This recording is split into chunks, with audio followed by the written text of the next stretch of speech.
Take one, take two, Two. Two, take Yeah. three, action. action. Nice. So, to everybody watching this at home, this is another episode. And in today's episode, we're basically going to be talking about, let me take this guy off. Getting your first experience as a designer, what it means, how to find your way around the whole hurdle of meeting your team leads and making sure you're doing exactly what you're supposed to do. The fear of not doing enough, the fear of doing too much, all of that. Today we have Vector Chi, Victoria. Victoria has been on the show before. So if you want to learn more about Victoria and her whole journey, the whole situation, the whole gist, you can check the previous video about importance of being a community member and all of that. Today, we have a new guest, which is Vector Chi. He has not been on the show before. So thank you guys for coming. So before we get started, we have this thing where we do. Victoria already knows it. But don't worry, I'm not going to give you an shirt. Now we have What's this happening thing. though? It's a quiz. It's a quiz we ask people. Don't scare Right. me. Don't scare me. Don't worry, don't be Okay. scared. It's a very simple quiz. So now, Vector Chi, what is a JPEG file? Don't Google it. Don't tell me the answer now. Don't let anybody else around you Google it. A They JPEG want to file, like cast time back. They a want full, to cast time back. if the full meaning, a JPEG is an actual word, it's an acronym for something. What's the full word itself? You don't need to And answer now. I read Okay. I read this thing actually. Okay. Yeah. It's like those time in exam hall where you're looking at the math question, I'm like, oh more. I mean, see this thing for exam. Okay. You don't need it's to answer something now. You can answer at the end of the call. That's the beauty of it. It's at the end of the call we'll know if you really know the answer or not. No Google anybody where Daniel will help you Google If I don't know it now, how will I know it? I think something like either electronic graphics at the end. That JP. Now you know. This is a setup. This is a It's huge not set setup. up. It happens to everybody. So here's the thing. Here's the thing. At the end of the call, you tell us the answer and you get a shirt. You get a, Shift A shirt, or you get this shirt, swag. The swag is really nice. Victoria has one. That This is means not fair. for me. I don't have it again. It's not me, it's not my fault. So let's get started. Okay. Hi everyone. My name is Adim Chioka. My community name is Vector Chi. I'm a product designer I started out as a brand designer first for a very, very short period. I did small logos or small graphics. Then before I delved into like UI UX, then full product design. Product designer currently playing, cruising in Carry Wise, basically, and Good. yeah. Good win. Favorite resource I use for learning. It has to be YouTube, definitely now. For learning and then for working, probably it's going to be, of course, the grandfather Figma itself. And it's because it's very flexible. It's I fell in love. Figma definitely. It was Illustrator before, where I think that's where founded the name. Okay, I can give the history of Vector Channel. So vectors generally were like intriguing to me when I started using Illustrator, and I figured that it was just amazing how you could use just random dots and then they all build up to something that is probably indestructible. Like you can scrap a vector, you can zoom in on it, it doesn't pixelate, you can. So I was like, what is this stuff? So to me, vectors are like the building blocks of any product. Of course, you can say pixels and all, and down to buttons, but vectors are like the basic units of design life for me. Mm-hmm. And then Chi is just from adding Chi itself. So it just sprung up somewhere during Zuri, and I'm like, this seems cool.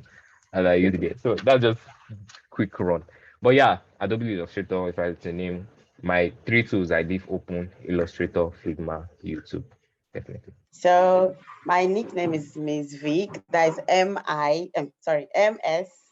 MSVICK, not MISSVIC or not MISSVICK. No, it's MSVICK. There's a story behind it because it's not me that gave myself the nickname. It was a friend, my roommate back in school. She loved how I carry myself.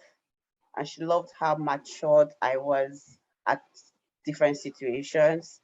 And so she just grew fond of calling me Miss Vic. And so when I started out Zuri, actually when I started a business and I was thinking of a name to give my skincare business, I gave it Miss Vic. And so when I started out with Zuri, I also thought, well, I can also my username should be Miss Vic. So that's how that came about. So my full name is Victoria Ali Johnson. So you can get, obviously, my name is Victoria. So Vic is where that came from. Yeah. And what kind of designer am I? I'm a product designer. I don't know how to think about it. I think about it. You don't need I forget. started that as I started as someone that was not even sure what I was doing. Actually, I knew that I loved to draw, I loved to design, I loved to paint. So I was trying out many things. So I dabbled into brand design for a bit. I did 2 jobs in packaging design, which was looking back, I was like, what the hell was I doing? That was like packaging design, and this was like during the lockdown period. I also started learning a lot more about UX, that's user experience design. I initially thought that, okay, my area of strength is research. And so I really wanted to focus on the UX and just be a UX designer. But then I've been so immersed into the business side of design and product management. And so I felt finding a balance, maybe finding a middle ground would just help me flex my muscles whenever I feel like I can do UX, I can do UI, you get. So I started to call myself a product designer, right? So that's that. Tochi, give us that brief intro about you becoming a designer and you getting into where you are now.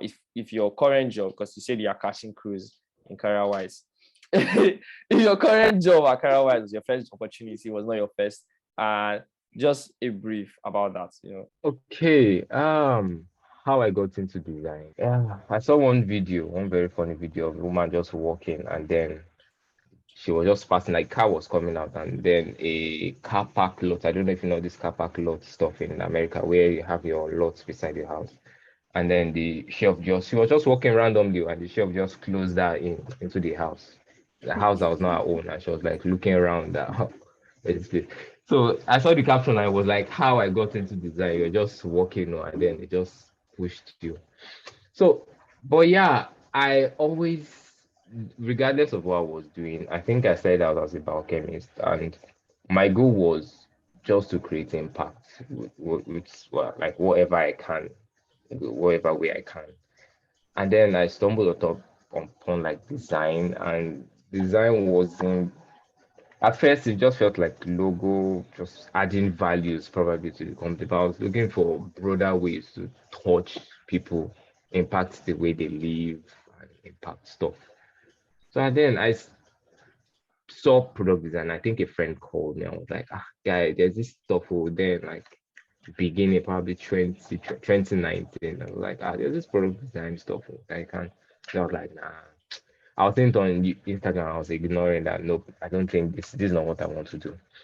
But then I tried, and I realized that yeah, this affects this drives better life for people. This influence people's life definitely. And then I decided to try it out. I started building, got internships, started Zuri, had a change, and then Career Wise came. It's also a very funny way I got in, because there was a task. Sorry, I have to speak through this. There was a task, and yeah, I attempted the task. They did not set a timeline for it, so I just attempted, and I submitted. I gave myself 2 days to complete the white coding. So, and then I came to submit, and I realized the application has closed, and I was like, nah, no way. So, and then I tried to reach out to as much guys I could. I reached out to the head lead designers and all. And it was even on Twitter. I just said that, hi, my name is Anji. I saw the application. And when I was done, I realized that, oh, this thing has closed though. Okay, this is my link. I don't know if you can give it a look. I don't mind. I wanted to just submit it that let's just be off, because I put too much effort for it to just be my draft. So I sent and I was like, okay, he opened the application again for me to submit and closed it after I was done. And then so that I was moved to the next stage. And yeah, I had a chat with him, really chill guy. He's a really, really chill guy. And yeah, he spoke. And then the second issue was that Carry Wise was in Lagos and I was in Gombe serving. And they were like, okay, we are not sure we can proceed. Ofe was like, nah, this guy must like stay with us and all. And they waited till when I was done before I came. So it's Ah, been a that warms surreal that like warms my heart to see. yeah, it's been quite surreal and it's been yeah, I would say God's blessing.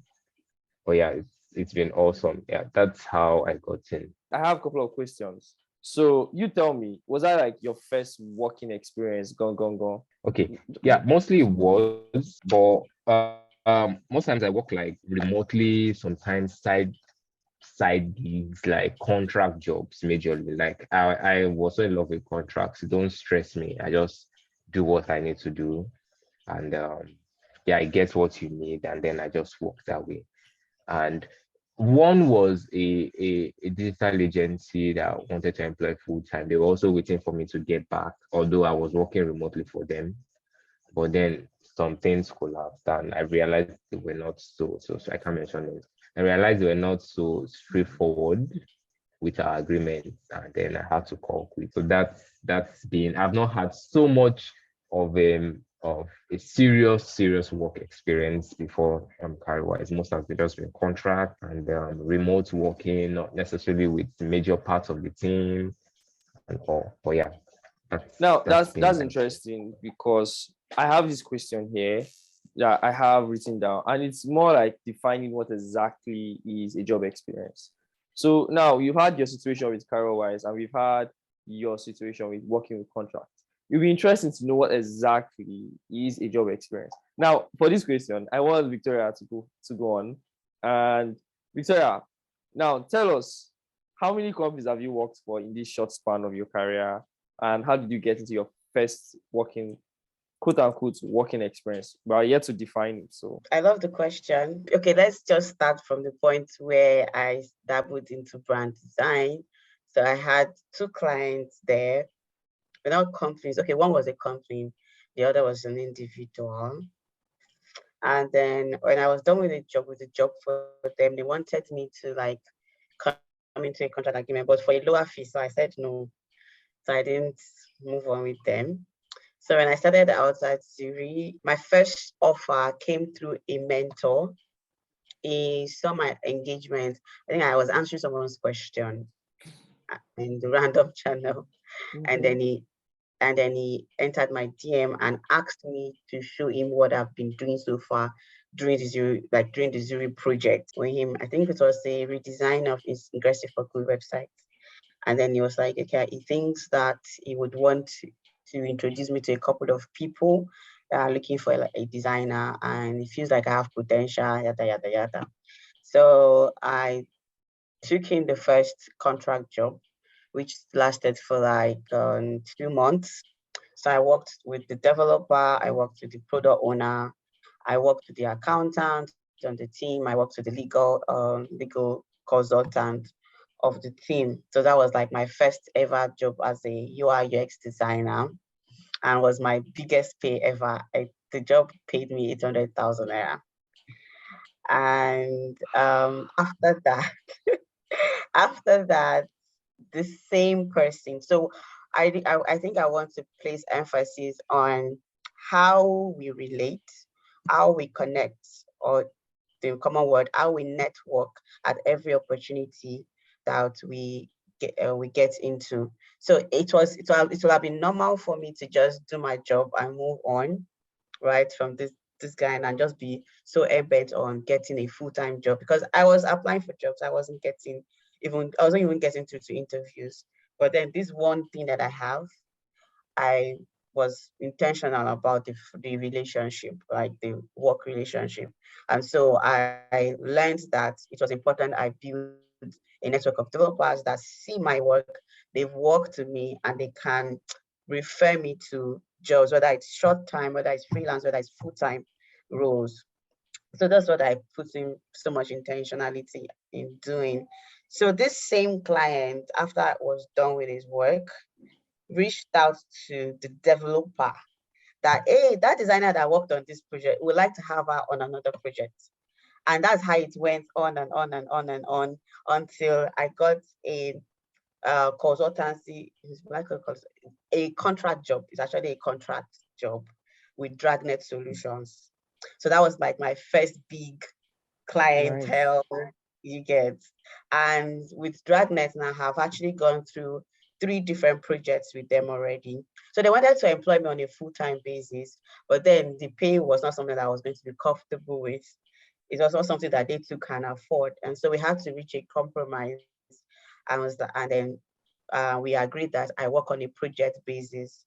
And since they have a lot of products, it made sense for me, not for them. It made sense for me. Because apparently I was running away from the arrangement of being the only designer. I mean, being the only designer with a company that has more than 10 products, you just kill yourself.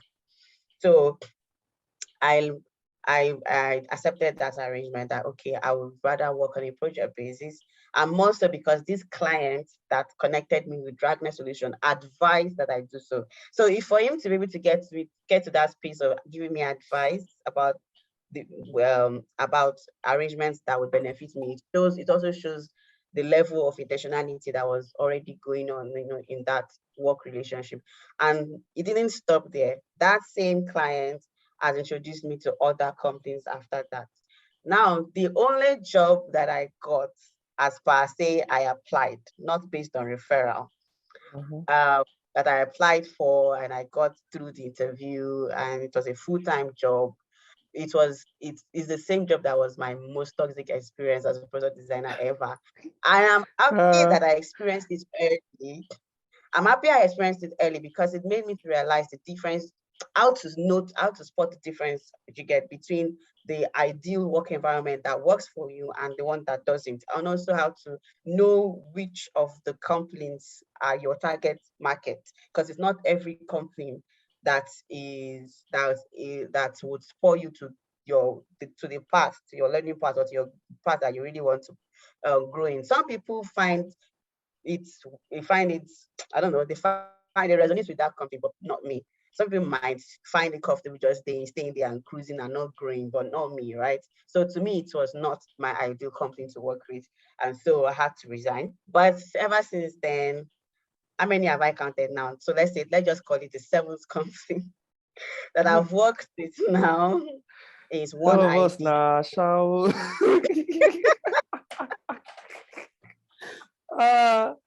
Oh my God. So I'm currently working with One ID Global Technologies, and I want to give a shout out. Let me give a small shout out to my team because they're really amazing. I've been with them now for like a month plus, and I'm so pumped to be the one to have designed the mobile app, and we'll be launching soon. And so, like, it's quite exciting. It's a work environment that is flexible for me because virtually everybody in that company also have jobs. So like they do work through the day, and then we come I do one ID together later. You get, like, it's really cool. So yeah, that's how my work experience as a product designer has been. 80% of it has been through referrals. Nice. I'll start recording now. All right. Okay, so just to make a quick summary. So the total of people or companies I've worked with, about 7. So I've worked with Jordan Solutions. That was the first company I worked with, Jordan Solutions. And I've worked with Construct Technologies Limited. Construct Technologies, they are into creating digital solutions for construction and real estate. So they are owners of LiveVent. I redesigned livevent.com's web application. Then I've worked with Green and Nile. There's a company in the UK. I've also worked with Tech 803, a company in the UK. I've also worked with Rules and Co. So Rules and Co was it was a company I worked with that gave me a light kind of an exposure to there was a need for people to just transition into the design and tech space, and they don't know how or where to get started from, because that was what my boss was really passionate about. I was really working on a tool or a platform that would help people new to technology that you don't even have, like you don't have any tech background at all, you don't have any design background at all, and you really want to like switch careers, how you can find transferable skills and all of those things. So it was an amazing experience for me, because it also helped me be better and find my strongest why for what I was doing. So that was Rose and Yeah. Co. In the UK as well. Mentioned five, I mean. Then Yeah. I've worked with Rip Factory. That's Yeah. six. Then the seventh company, oh, Dragnet Solutions, and then number eight. Oh, so I even miscounted. So the eight companies on one I did Clover Technologies. Yeah. Yeah. Yeah. The crown That's of all the working cool. at Shawu goes to you. You know, yeah. The This is in the space of less than 2 years, by the way. wow.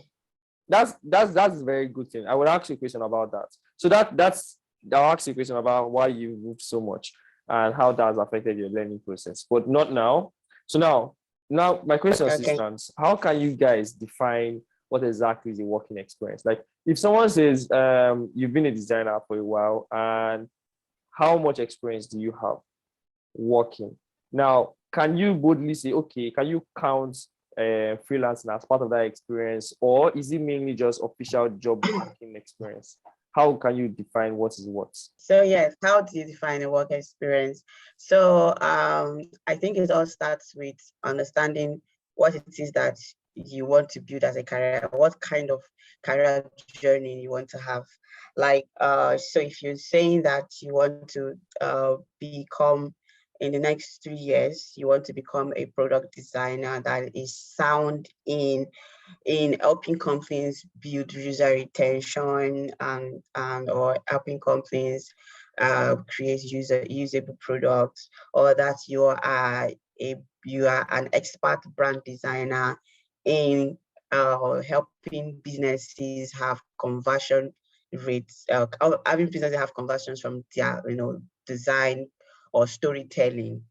It now, if you're able to define that for yourself, like your goal, what's your career journey, then it helps to narrow down what kind of or how you're going to define your work experience. The reason why I'm being so selective with my words is because our work experience differs from one to another. My work experience, the value of the work experience that, or the value I would say amounts to my work experience differs from Dr. G's own, right? Or differs from, say, someone that is their focus is in Web3, or their focus in something more specific, right?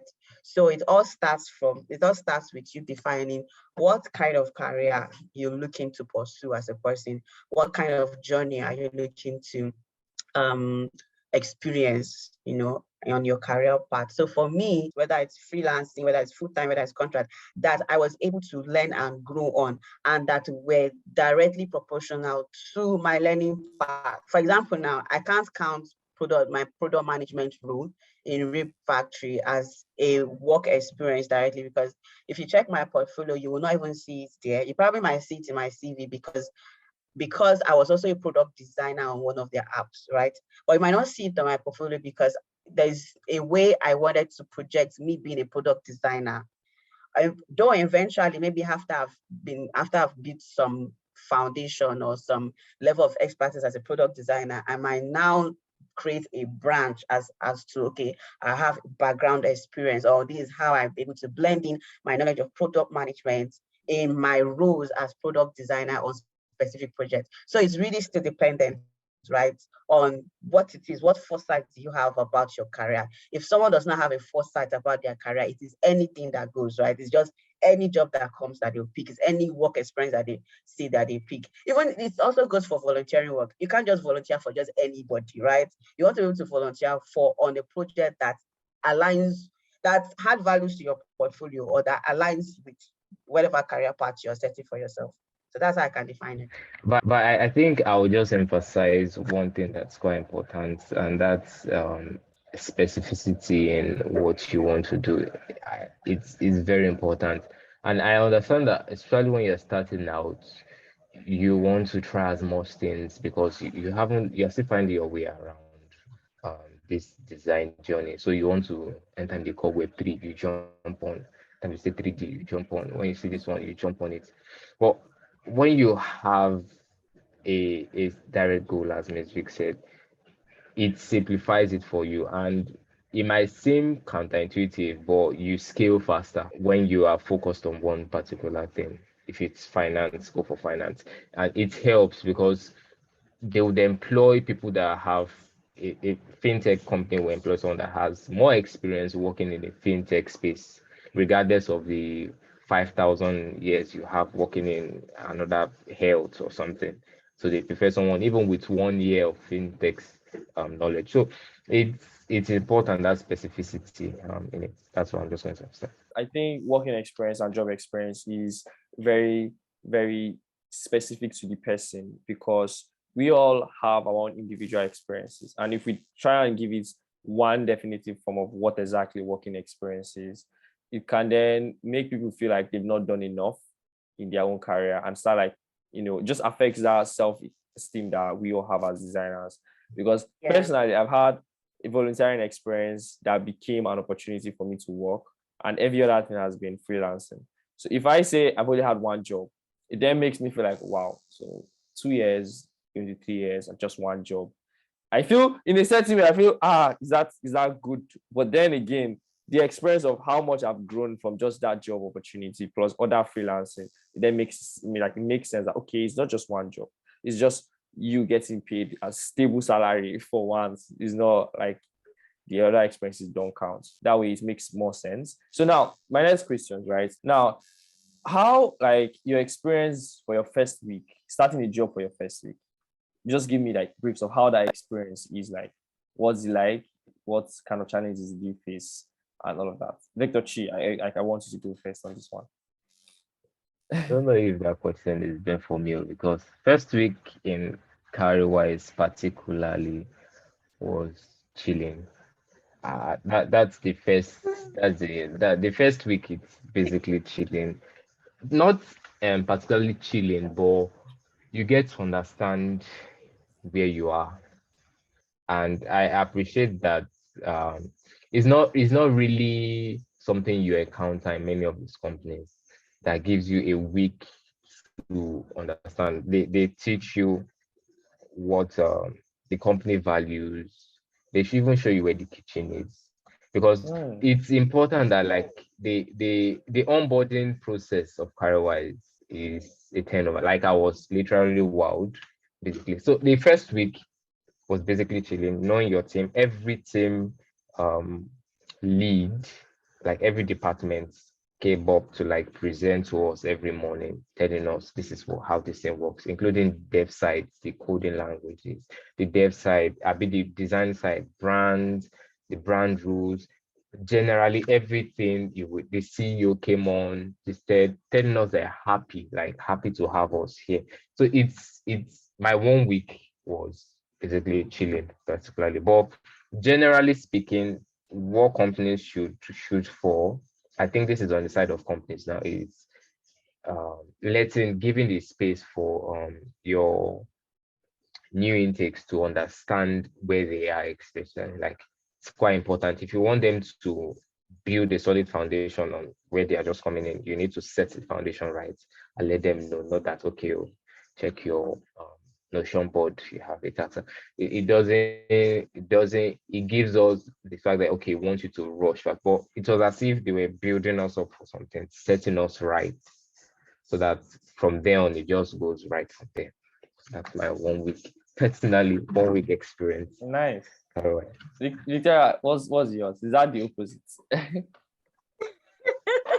You guys will laugh when I say this. Like I was already kind of conversant with the product, but not the company. It was a lot of difference.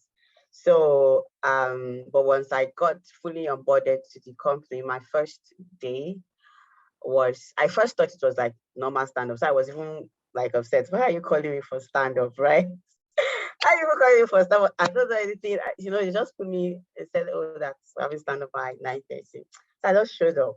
And when I showed up, I just started laughing. My boss was on the bed with a singlet. Some people were just waking up. And everybody had to turn on their camera.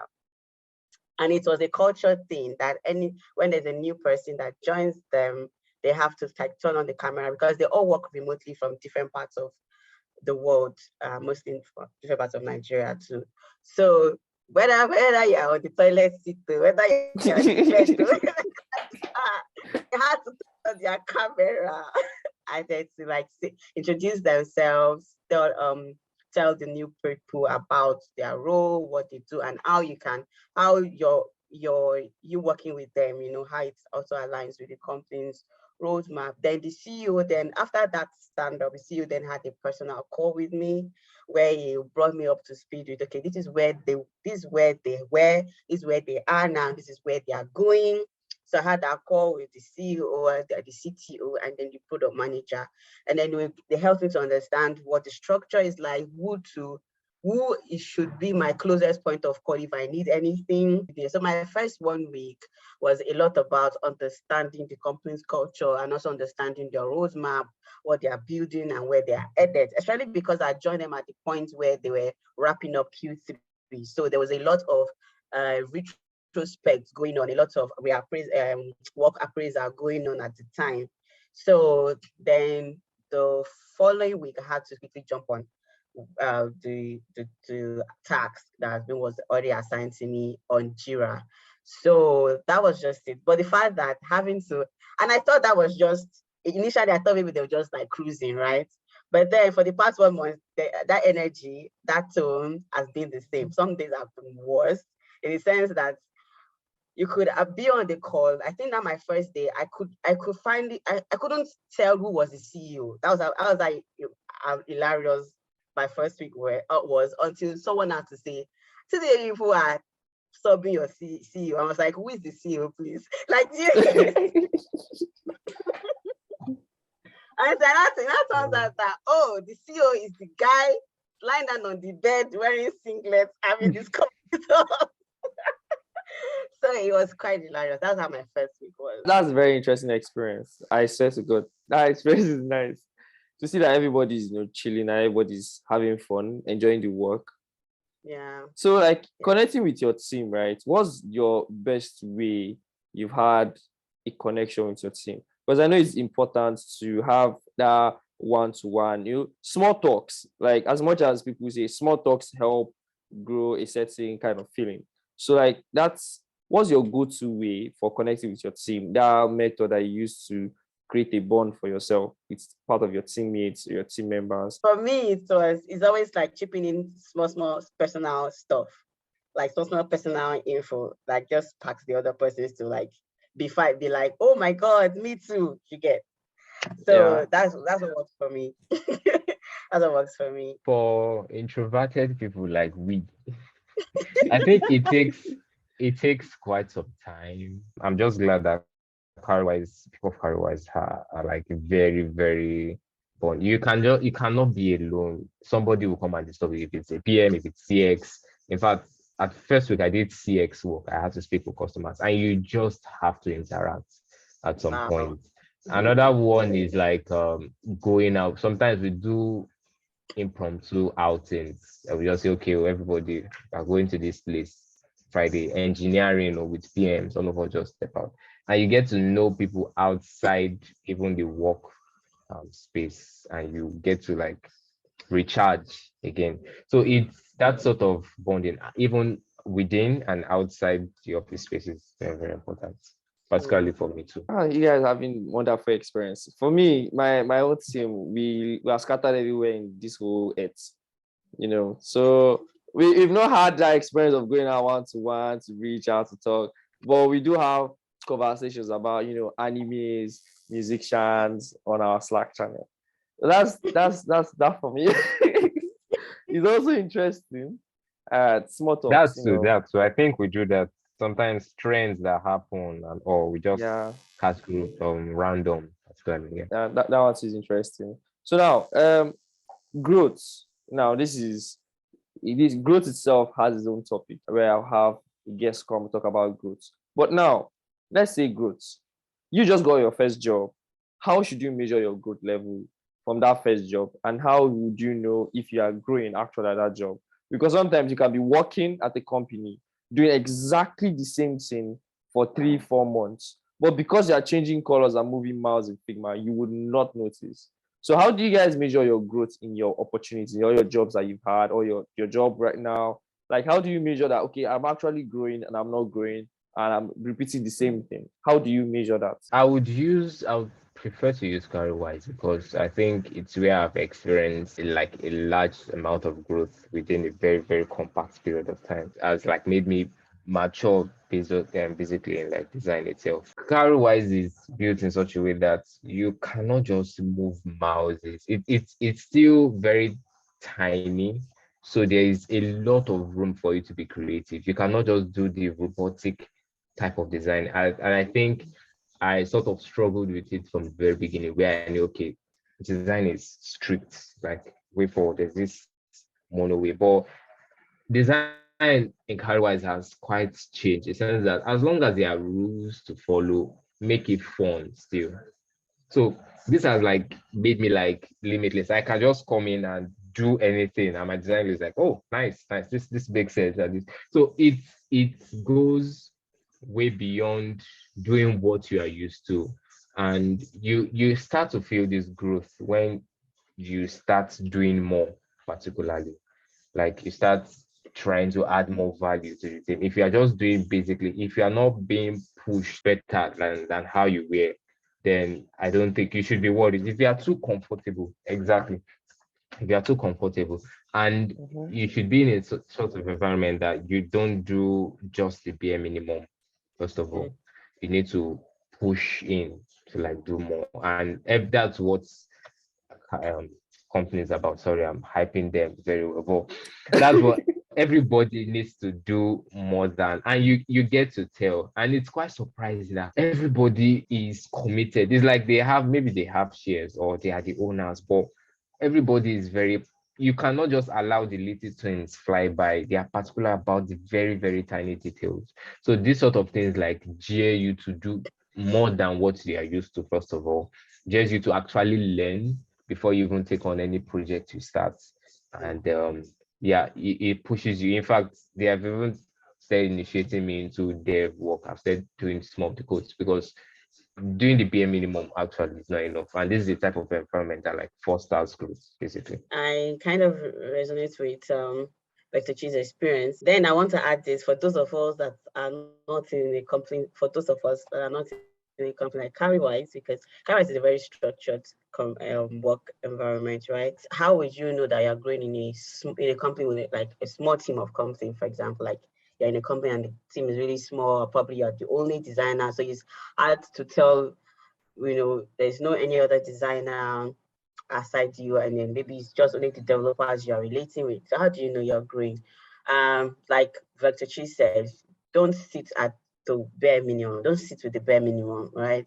And for me, by growth at the company I'm currently working with was kind of all encompassing because it helped me to now find a landing plane for my product management interest and my UI UX skills. Because then I had the opportunity to bridge the gap between the developer, the product manager, and the designer. So when they notice that, and that's one thing about the company I work in, once they notice you're good at something, they'll put you on the spotlight immediately. So, but not in a bad way, though, but they put you on the spotlight in a good way with support. Because I know that companies that once they know you know something, that's when they'll bring all the alpha and omega on your head, right? And let you drown. And tell you to find the But answer. in this case, they actually get me involved in the development, get me involved in the design aspect.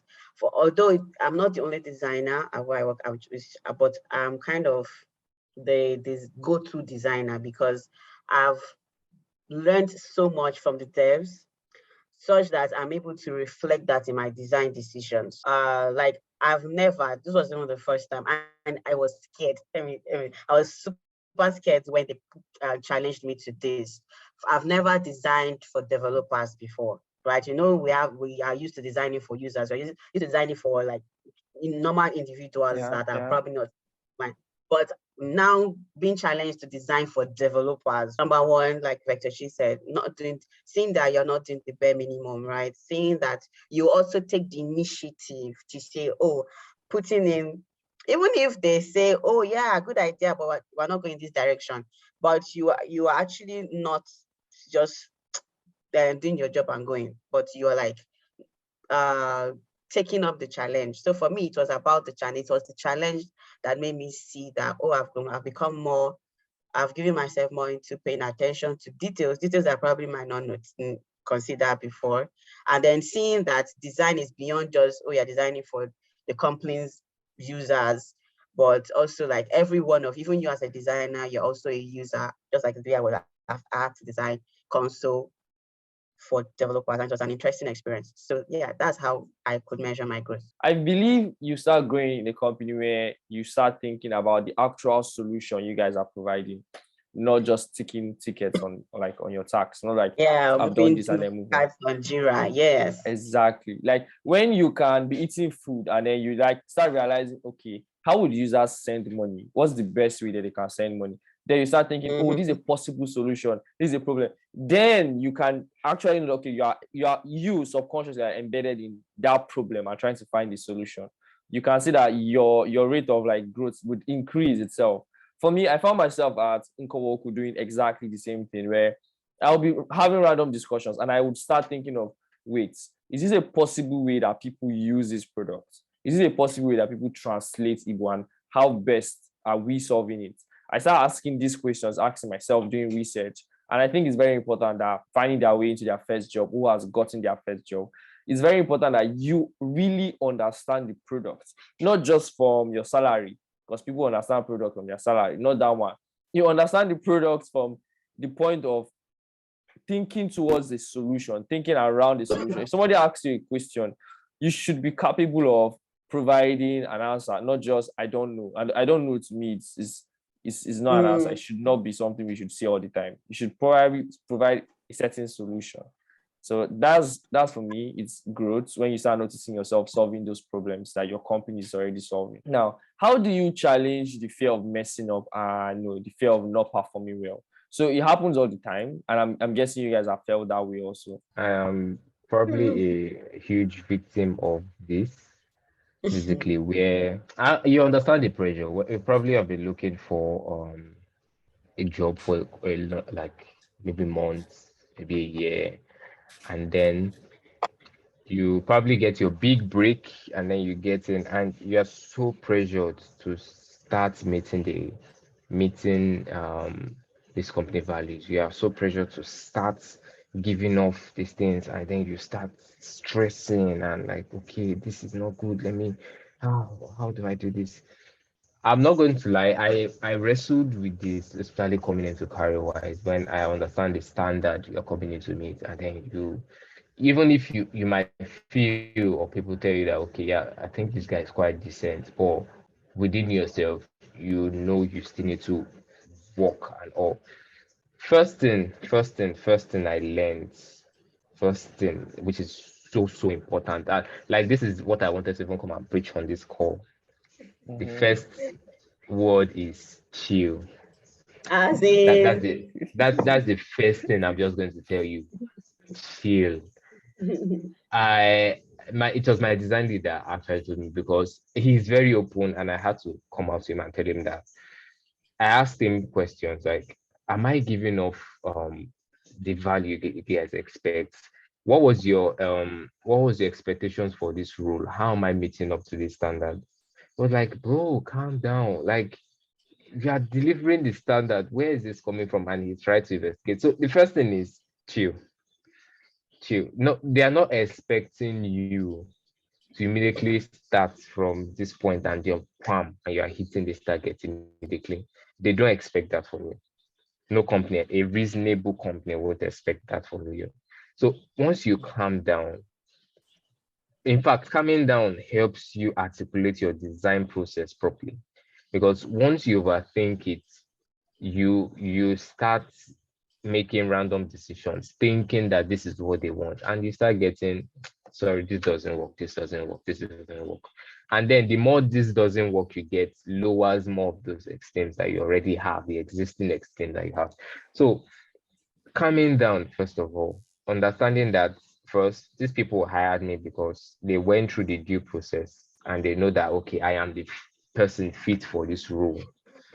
First of all, should give you that encouragement that, okay, yes, this is where I'm meant to be. One, imposter syndrome, you need I usually call it a good dose of imposter syndrome to keep you on your toes. It's important, like a good tiny dose is important to like keep you on your toes. So you do your due diligence. I think that's important. Due diligence, one. And yeah, essentially don't get pressured. Chill, ask questions. That's another thing. Ask questions. It's not a crime to ask what you like. Don't just imagine or think that you should know everything in the company. You're just coming. In fact, my agent said they give you, once you come in, they give you 3 months to reach your best. That space, that amount, 3 months for you to Wow. start. So they know first month, second month, is from third month, you now start saying, okay, this is this person speak, and they start knowing, okay, from here, how do we now grow you? So they give you that 3 months for you to settle in properly. Calming down is quite important. Don't put so much pressure on yourself. And especially I think for people that are probably like me, that I don't like to give, I was talking about, I don't like to come in. I don't think it's enough to come in and do just what they ask you to do. They have to see Exactly. exactly what else you are bringing to the team. Is it just, okay, we just have somebody, you are just bringing more manpower to, but they want to see more side. Or if I was to employ someone, I want someone to bring in what I'm bringing, and then also another facet of probably how I'm not looking or what I'm not seeing at all. So again, at that aspect, don't also stress yourself about that. It takes time for you to understand these things. You need to understand the company values. You need to know where they are exactly, where you are taking them to, and how you fit in there. And it takes time. So calm down. That's one thing. That's the advice me myself I'll take. Like Victoria, this is one question. This is for you now.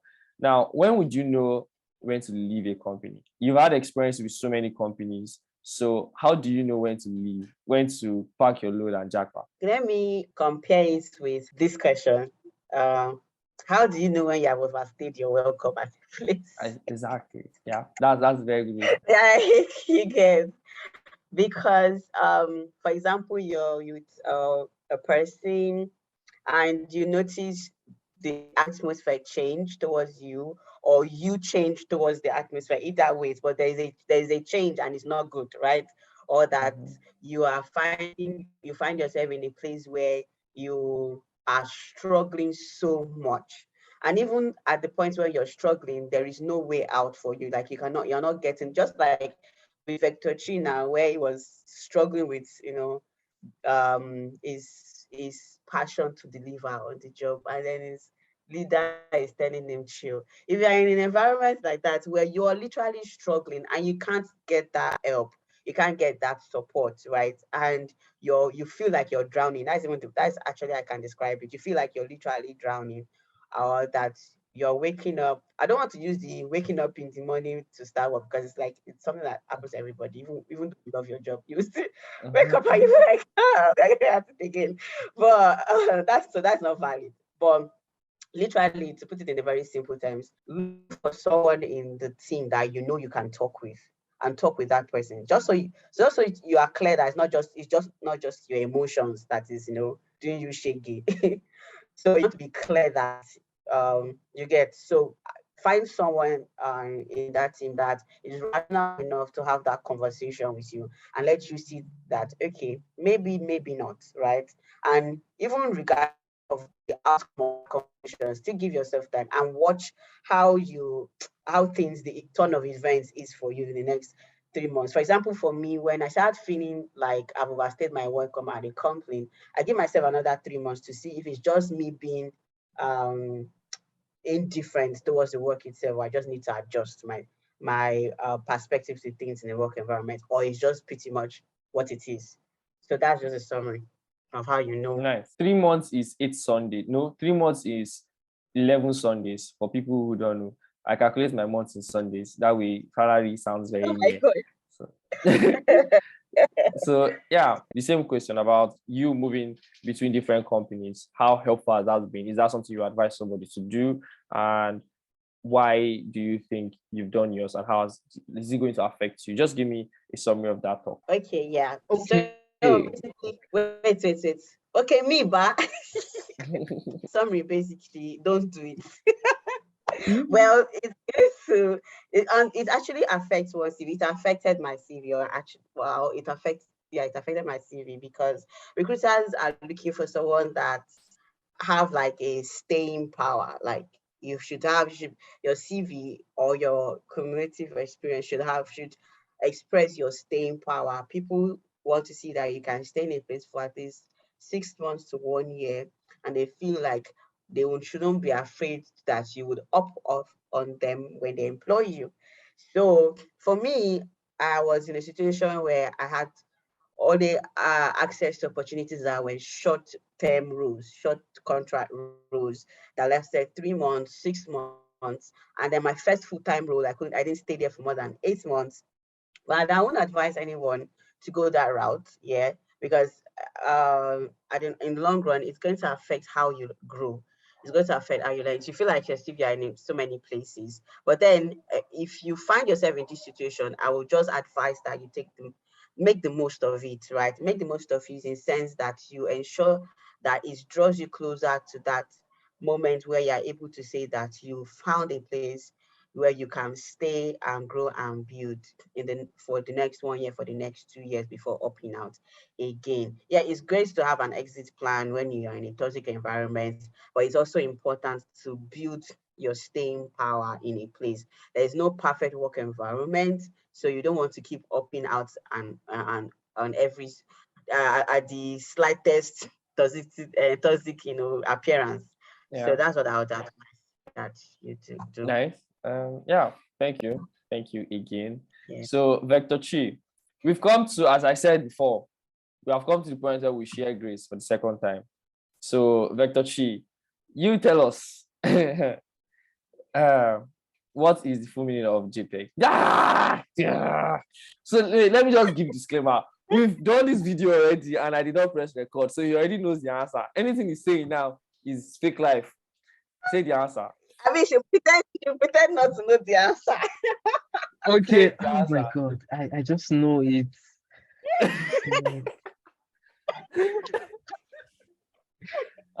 Oh my God. I love this. God is wonderful. You know, you mentioned it. Yeah. God is actually Yeah. wonderful. But I think, yeah, it's joint portable experts group for the company. You see fed up. You see fed up. It's group. It's not a group. It's photographic What did you expert, say? not joint portable. Joint. I'm mixing Photographic. this thing with PNG. Oh my God. I'm Yes. mixing this Yeah, thing with mixing. PNG. Victoria is just Oh, enjoying. See, she's flexing. It's joint photographic expert group. Yeah. okay, photography. Thank God they changed. We are not using JPEGs again. That's crazy. No, Yeah. I'm usually So anti JPEGs. So okay. So now yeah. still same old. Because of the power invested in me and the goodwill that I have as a good human being, I will still decide to give you your shirts when I come to Lagos. So you either get a 24 pixel shirt or you get this one. So it's free. Yeah. I'll still give Thank you. Thank you. Thank you. Yeah. Thank you. Yeah, looking forward to the next episode. I will be talking to a very, very nice human being. She is popular on Twitter as Design Mistress, and she will be talking about a topic that is about growth. Really interesting. So you guys will sit back, chill, and let's enjoy. Thank you guys for coming. This is the end. Don't forget to subscribe so you get to know when I release other videos. Yeah. Thank you for having me. I had fun. Yeah. Yeah, I Bye. did too.